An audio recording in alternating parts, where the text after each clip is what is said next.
ప్రపంచం గర్వించదగ్గ రాజులలో ముందుండేవాడు. King of all time అశోకుడు. భూమండలం పైనే మనుషుల కోసం పాలన చేసిన ఏకైక రాజు. మంచి మానవత్వం ముందు చూపుతో పాలన చేసిన గొప్ప చక్రవర్తి. మౌర్య వంశంలో మూడో రాజు అశోక చక్రవర్తి. ప్రఖ్యాత చంద్రగుప్త మౌర్యుడికి మనవడు. అతను కూడా తన మనవడు సామ్రాజ్యాన్ని ప్రపంచం సగం విస్తరించాడని ఊహించి ఉండడు. తన వంశంలో తాను గొప్ప చక్రవర్తిగా ఉంటానని చంద్రగుప్తుడు చెప్పుకునేవాడట. కానీ అశోకుడు ఆయన్నే తలదన్నాడు. భూమండలాలన్నీ ఏలిన మహారాజు అశోకుడు. ఇండియా నుంచి మలేషియా వరకు, అక్కడ నుంచి చైనా, మంగోలియా దాకా సామ్రాజ్యాన్ని విస్తరించారాయన. శ్రీలంక సహా కనుచూపు మేరలో ఆ రోజుల్లో మనిషికి తెలిసిన వరకు మొత్తం భూమే అశోకుడి పాలనలో ఉండేది. మానవ మాతృడు ఎక్కడ ఉన్నా సరే గొప్పగా విలువలతో బ్రతకటం ఆయన తన రాజ్యంలోని ప్రజలకు నేర్పించారు. ఒకరికి ఒకరు సాయం చేయడం నేర్చుకోవాలని చూపించారు. వృద్ధులు, మహిళలు, పిల్లలు దారి వెంబడి నడుస్తుంటే ఎండకు తట్టుకోలేకపోతున్నారని తెలిసి చెట్లు నాటించాడు. ఎంత దూరం నడిచినా సరే చల్లగా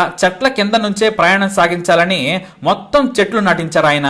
ఇలా చిన్న విషయాలను కూడా వదిలిపెట్టేవారు కాదు. కానీ రాజుగా తాను కిరీటం చేపట్టిన కొన్నాళ్లకే ఆయన యుద్ధం చేయాల్సి వచ్చింది. సగం చేరే వరకు బోధనలు చేయించారు. ఆ సమయంలోనే మనిషి తెలివి పెరుగుతోందని గ్రహించాడు. కొత్త కొత్త వైద్య పద్ధతులను తన దగ్గర ఉండేవారే కనిపెడుతున్నారు. మనిషిని చంపేందుకు ఆయుధాలను సులభంగా ఉపయోగించే మార్గాలను చూపించి ఆశ్చర్యపరుస్తున్నారు. దీంతో అశోకుడు ఒక నిర్ణయానికి వచ్చాడు. తన రాజ్యంలో ఎవరైనా సరే దేని మీద బోధించినా తనకు తెలిసిన వారే చెయ్యాలి. మిగతా వారు ఈ పరిశోధనలు చేస్తే వాటిని మనిషి వినాశనానికి వాడుతారు. ఆ రోజుల్లో యుద్ధం కోసం బాంబులు, పదునైన ఆయుధాలు, రథాల చక్రాల మీదే ఎక్కువగా నిపుణులు పనిచేసేవారు. కానీ మానవ మనుగడకు ఉపయోగపడేలా ఆయన ఒక టీం ను ఏర్పాటు చేశారు. అదే మిస్టరీ 9 మ్యాన్. తన సామ్రాజ్యంలో ఈ 9 మందే భవిష్యత్తు తరాలకు ఉపయోగపడేలా పరిశోధనలు చెయ్యాలి. వాటికి పుస్తక రూపం ఇవ్వాలి. వారిలో ఎవరైనా చనిపోతే అంతే తెలివైన వ్యక్తితో పూరించాలి. వీరికి ప్రపంచంతో సంబంధం ఉండదు. రహస్యంగా వారు ఈ పని చెయ్యాలని తన సామ్రాజ్యం మొత్తం వెతికి 9 మందితో ఒక రహస్య కమిటీ వేశారాయన. వారికి నిధుల కొరత రాకుండా ప్రత్యేక ఆస్తుల మీద వచ్చే లాభాలను వారికి చేరేలా ఏర్పాటు చేశారు. సకల సౌకర్యాలు కల్పిస్తూ పరిశోధనకు పురిగొలిపారు. అలా 9 మంది ఎన్నో పరిశోధనలు చేసి 9 పుస్తకాలు రాశారు. ఇక అశోకుడు బ్రతికి ఉన్నంత వరకు వాటిని ఆయనే పర్యవేక్షించారు. జనం కోసం ఉపయోగపడే వాటిని వెంటనే అమలు చేశారు. వైద్యం నుంచి సేద్యం వరకు ఆయన ఏ కొత్త విషయాన్ని తన మిస్టరీ పరిశోధకులు కనిపెట్టినా అశోకుడు వాటి ఫలాలను ప్రజలకు అందించారు. అయితే తాను చనిపోయినా కూడా ఈ పరిశోధనలు ఆగకూడదు. ఎవరు చనిపోయినా వారి స్థానంలో అంతే తెలివైన వ్యక్తిని నియమించాలని, వారికి నిధుల కొరత రాకుండా సామ్రాజ్యంలో పావు వంతు నుంచి వచ్చే రాబడిని వారికి ఇచ్చేశారు. ఒకవేళ బయట నుంచి నిధులు ఆగిపోతే రీసెర్చ్ ఆగొద్దని టన్నుల కొద్దీ బంగారాన్ని, విలువైన వజ్రాలను కూడా ఇచ్చేశారు. అందుకే అశోకుడు చనిపోయినా కూడా దాదాపు కొన్ని వేల ఏళ్ల వరకు వాటి పరిశోధనలు సాగాయి. అలా మిస్టరీ టీం కనుమరుగయ్యే వరకు ఆ పరిశోధనలు సాగాయి.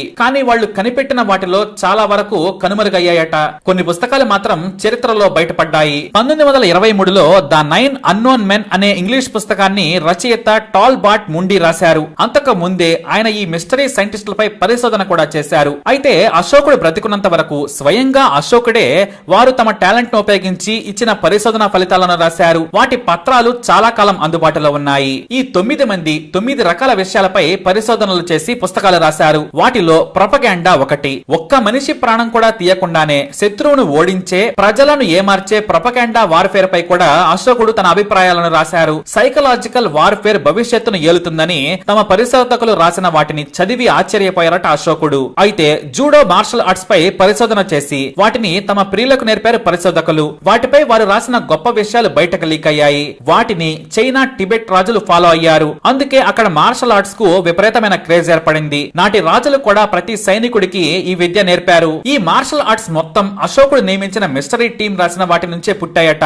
ఆ పుస్తకాల నుంచే మనిషిని ముట్టుకోకుండా చంపడం ఎలా, యుద్ధం గెలవడం ఎలా అనే వాటిపై రీసెర్చ్ జరిగింది. ద టచ్ ఆఫ్ డెత్ అనే ప్లాన్ బాగా పాపులర్ అయ్యింది. ముట్టుకుంటే శత్రువు చనిపోయేలా టెక్నిక్ ను, పాయిజన్స్ ను తయారు చేసింది టీం. ఇక యుద్ధం తర్వాత అశోకుడి టీం ఎక్కువగా ఫోకస్ పెట్టింది ఆరోగ్యం. అప్పుడే మైక్రోబయాలజీ పుట్టింది. మనిషికి కనిపించని క్రిములు అనారోగ్యానికి గురి చేస్తున్నాయని నాడే రాశారు. కానీ వాటిని చంపేందుకు వారికి సాంకేతికత సరిపోలేదు. ఇక అశోకుడి టీంలో ప్రపంచాన్ని భయపెట్టిన 5వ పుస్తకం కమ్యూనికేషన్. మనిషి కంటే తెలివైన జీవులు వేరే గ్రహంపై ఉన్నాయి. ఆ ఏలియన్స్ ఏదో ఒక రోజు భూమి మీదకు వస్తాయి, లేదా మనిషే వేరే గ్రహం దగ్గరకు వెళతాడని రాసుకొచ్చారు. ఇక 6వ పుస్తకం గ్రావిటీపై రాశారు. ఆ రోజుల్లోనే భూమికి ఏదో శక్తి ఉంది, అది కిందకు లాగుతుంది, లేదంటే శూన్య ఆకాశంలో మనం ఎలా నిలబడ్డామని అతేంద్రియ శక్తి పేరుతో వాళ్ళు కుశలంగా రాశారు. ఇక కాంతిపై పుస్తకం రాసిన వాటిపై విపరీతమైన గొడవలు జరిగాయట. కాంతికి వేగం ఉంటుందని పరిశోధకులు చెబితే అది ఎలా అన్నారట. అయినా వారు చెప్పిన మాటలను నమ్మిన అశోకుడు లైట్ మీద కూడా తన స్వహస్తాలతో పుస్తకాలను ముందు మాటగా తన అభిప్రాయాలను రాశారు. ఇక అశోకుడికి ఇష్టమైన చివరి సబ్జెక్ట్ సోషియాలజీ. మనిషి ఎవల్యూషన్ నుంచి స్వహస్తాలతో మనిషి మనుగడను మనిషి నిర్మించుకుంటాడు, మనిషే నాశనం చేసుకుంటాడు. మనం యుద్ధాల పేరుతో ఎలా ప్రాణాలు తీస్తున్నామో భవిష్యత్తు తరాలు కూడా యుద్ధాలతోనే నాశనం అవుతాయని చెప్పారట.